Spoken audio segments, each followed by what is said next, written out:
சென்னை காவல் ஆணையர் அலுவலகத்தில் முன்னாள் அமைச்சர் சிவசங்கர் ஆஜராகியிருக்கிறார். மேலும் விவரங்களை எமது செய்தியாளர் சசிதரன் வழங்கிட கேட்கலாம். சசிதரன், முழு விவரங்களை பதிவு பண்ணுங்க.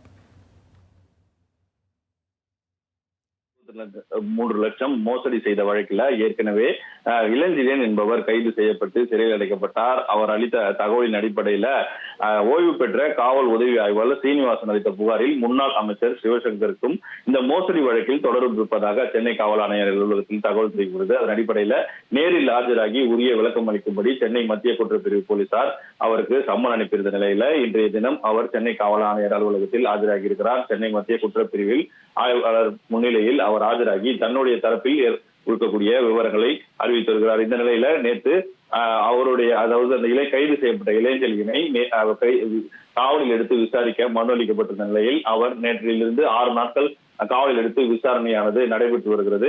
அவரை உடன் வைத்து இந்த விசாரணை நடத்த இருப்பதாகவும் முதல் தகவல் அறிக்கையில் கூட சிவசங்கர் தொடர்பான தகவல்கள் இடம்பெற்றிருப்பதால் சென்னை மத்திய குற்றப்பிரிவு போலீசார் தற்போது அவரிடம் இந்த விசாரணையானது நடத்தப்பட்டு வருகிறார்கள்.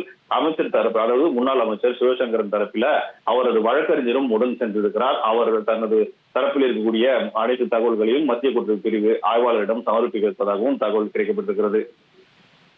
விவரங்களுக்கு நன்றி சசிதரன். மத்திய குற்றப்பிரிவு போலீசார் சம்மன் அனுப்பியிருந்த நிலையில தற்போது சென்னை காவல் ஆணையர் அலுவலகத்தில் முன்னாள் அமைச்சர் சிவசங்கர் ஆஜராகியிருக்கிறார். அது தொடர்பான முக்கிய செய்தியை நாம் பார்த்தோம். இனி செல்லும் இடமெல்லாம் செய்தி. தந்தி டிவியின் வாட்ஸ்அப் சேனலை ஃபாலோ பண்ணினா செல்ல இருக்கும் இடமெல்லாம் செய்தி. இதோ QR கோட் இப்பவே ஸ்கேன் பண்ணுங்க, ஃபாலோ பண்ணுங்க.